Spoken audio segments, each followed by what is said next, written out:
country and then getting my result of 97% live on the Late Late Show. Since then, nothing has changed. In fact, it's become even worse. Successive governments have let children with autism and intellectual disabilities down in the worst possible way.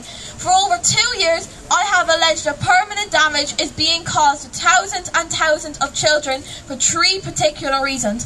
Number 1, the failure to receive a proper assessment of needs in time. Number 2, no proper services are being allocated to the child. Number 3, no appropriate school place. The fact that permanent damage is happening to children is a national disgrace. Everything about me holding a monster meeting rally is wrong. I shouldn't be here. I should be in school, in class, being a normal 14-year-old. Instead, I'm standing up for kids who cannot fight back, all because our political system treats kids with disabilities disgracefully. The government is aware that permanent damage is being caused to children, but they do not treat that with urgency. I am calling that out big time today. So many children's childhoods have been stolen because of government inaction.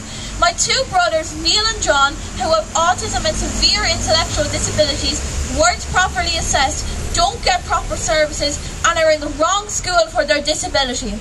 For our family, when you're dealing with the HSE and state services, you are treated as an enemy of the state.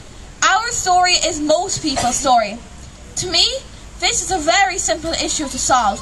The problem here is the ideology. No politician is treating this as a national crisis or like the house is on fire. There is simply no immediate urgency being shown. I'm sorry, but I'm going to be very blunt on this one. We must stop the pain and suffering of the children right now. The permanent damage caused to children must end right now. And all politicians must demand urgency on this issue right now. Here are some examples of what I am talking about when it comes to ideology. Many years ago, when the Titanic unfortunately went down, children were saved first. If 10 adults are waiting in a doctor's surgery and a very sick child enters, the child will be allowed in first. When securing a child in a car seat, the child will be secured first. So where did the government, politician, or HSE manager get it into their heads that it was acceptable to place children second, third, or 100th on the priority list? I am now calling on the full resources of the state to be made available to tackle this national crisis right now. Every time that I sit with a politician or party leader, it always ends the same. Loads of talk, but no real action. President Barack Obama once said, when criticizing the bureaucrats around him, that most were brilliant at describing problems and amazing at pointing out what cannot be done, but had no ability to solve problems and just get things done. In my opinion, that is how you can exactly describe those people who are in charge of disability in this country. I have formed the opinion that the government and the HSE are stuck in a state of paralysis. If they see it like a cracked plate on your kitchen table, that if they so much as touch it, then it will break. Well, I've got news for them. The plate, in other words, our present disability system, is totally smashed already, so you don't have to worry about doing further damage, as I don't think that things could get any worse than what they are right now. So I won't be doing today what the government normally does. Talk and talk about the problems. But then at the end of the day, nothing happens to fix things. But the big question will be, what is Cara going to do in the immediate future about all of this? To be clear, I cannot control what the government or any politician does, but what I can control is what I do. The government has failed to ratify the UN Convention on the Rights of People with Disabilities. I used to say that this is a national disgrace, but it's actually much worse. It's an international embarrassment. Any reasonable person would be absolutely mortified to have a conversation with someone abroad about how our country treats people with disabilities. About this issue, our government is a total and utter embarrassment and should hang its head in shame. The Taoiseach has said that he wants Ireland to be the best country in Europe in which to be a child, an ambition that I definitely welcome. But I have news for him. Right now, when it comes to children with disabilities, You're leading a country that is the worst in Europe, bar none.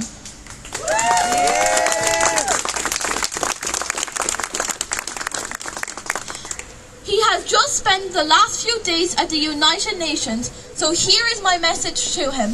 Before you come home, ask them for a copy of the optional protocol of the United Nations Convention on the Rights of Persons with Disabilities.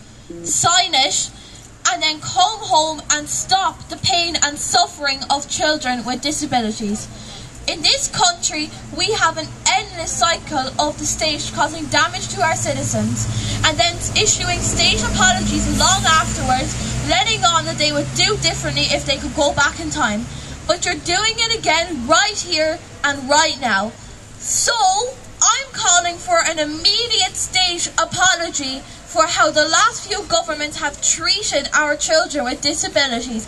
You must stop this international embarrassment right now. So now, on to the action. There are 4 things that I'm going to do.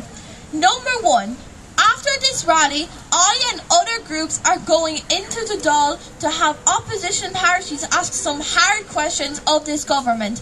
But after today, I'm going to start a campaign of getting families to begin placing enormous pressure on all TDs and senators to start asking daily questions about our disability issues. Right now, the government have things relatively easy on these issues. That is going to change pretty soon. Number 2, the Taoiseach and Minister O'Gorman recently told me that they cannot stop the HSE, a state service, from breaking the Assessments and Needs law within the next 12 months. That is absolutely shocking. Nobody seems to be able to hold the HSE to account. Many people believe that the HSE is not being asked the hard questions about the Assessments and Needs and services failures in this country. So, I took matters into my own hands and contacted the HSE CEO, Bernard Gloucester, and said that we want to discuss the national failures. I'm delighted to report that he immediately responded and has appointed his number 2, Bernard O'Regan, an expert in children's disability services, to meet us. That meeting will take place at 4 p.m. today. Number 3.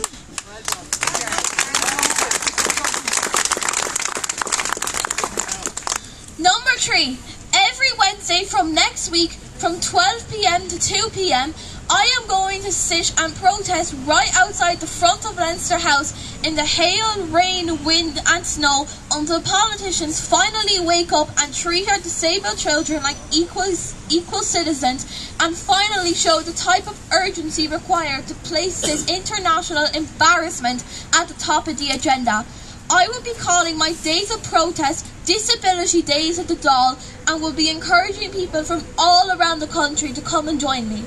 I will continue to run the most positive, inspiring and determined campaign that this country has ever seen by smiling, engaging, playing my sports and even studying. Number 4. Up to this point, the government has had it good in that it hasn't suffered international embarrassment from their disgraceful treatment of children with disabilities. I will no longer keep my message in this country and will now seek to bring attention to what's happening here to both the European Parliament and to the United Nations in the exact same way that Greta Thunberg did. In my opinion, only when international and reputational damage is potentially caused will their minds suddenly focus on this issue.